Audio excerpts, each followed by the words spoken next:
So you went ahead and purchased your first vehicle online.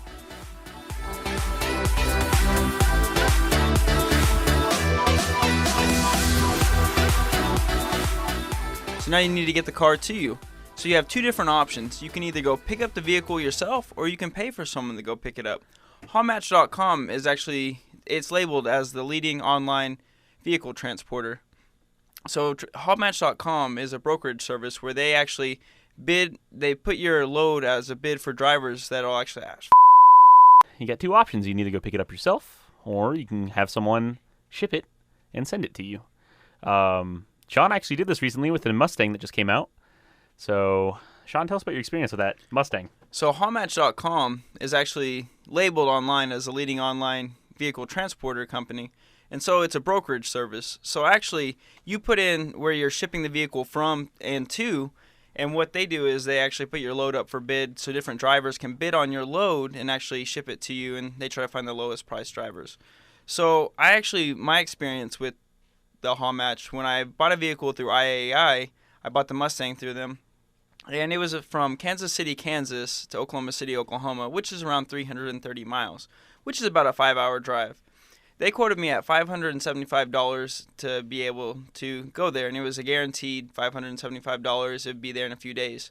So I went ahead and paid for it. It's on IAI's website and Copart as their verified vendors, so I figured they'd be the best people to go through. Well, I paid my money. 3 to 4 days later, they haven't picked up the vehicle. So I called them, and they said that they still haven't found a driver yet. So I went ahead and told them, hey, can I go ahead and get a refund so I can just go pick up the vehicle myself? Because one thing you got to keep in mind is when you buy a vehicle at Copart or IAI or any other auto auctions, typically they give you a certain amount of days for you to pick up the vehicle before they start charging storage fees. In my case, it was a fourth day, which in IAI they give you up to 4 free days before they start charging the $40 storage fees. So the fourth day, I went ahead and got my refund, which actually I was very surprised because I read a lot of horror stories online about Haulmatch where they contacted them and they were very nice over the phone, but the people actually never received their refunds, so they were kind of screwed out of a lot of money. I mean, there's a lot of bad reviews online, so that kind of scared me a little bit. But I received the refund within 1 day, 100%. They didn't charge me any fees for cancellation or anything, so I was really lucky in that aspect. So the long story short, I ended up driving all the way to Kansas City, picked up the Mustang, paid $40. So I was out $40 because of Haulmatch. Then I had to drive it all the way back. But honestly, I felt better about doing that because a lot of the drivers sometimes, they don't care about your vehicle. They're getting paid minimum amount to drive your vehicle all the way across the country in some cases.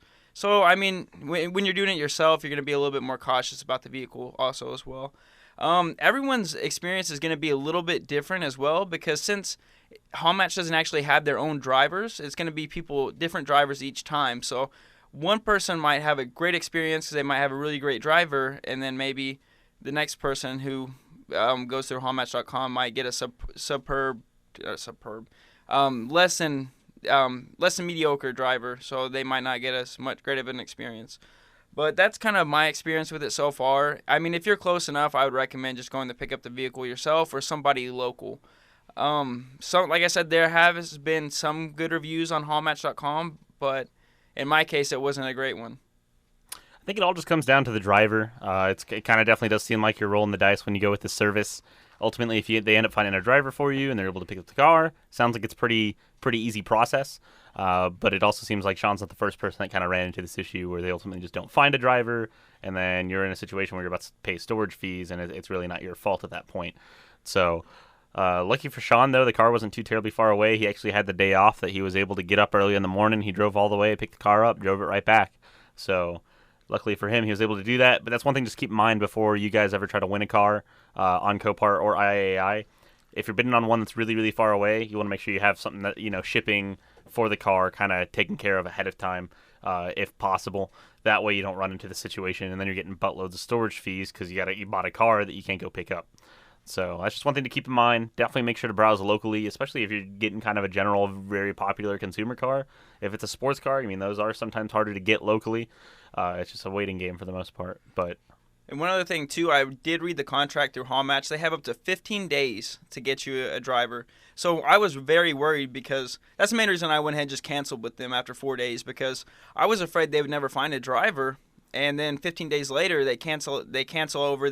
Even though if they gave me the refund, I would still have $440 worth of fees to pay, and then I'd still have to go pick up the vehicle. So that's why I went ahead and canceled with them. I was really lucky that I was able to get a refund, but there was a story online actually that I read that actually happened to, where the guy waited 15 days and he ended up having to pay all the storage fees and just pick up the vehicle himself.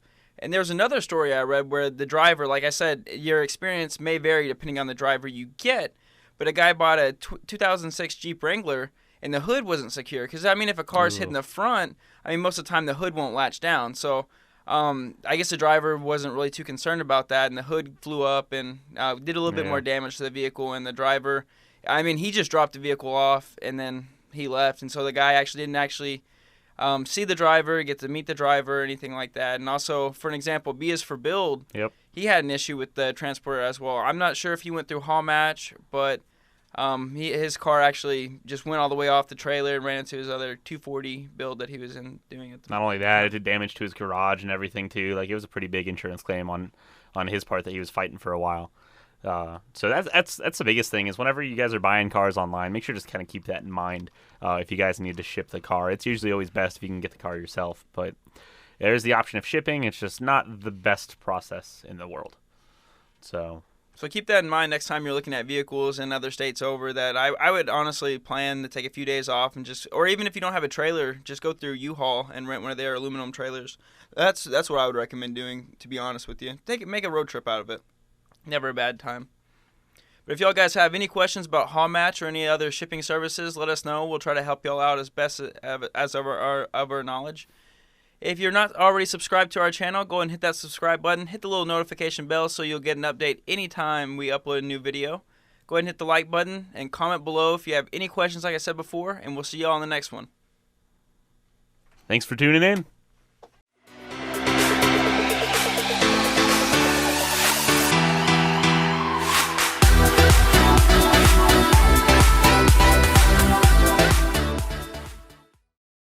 All right.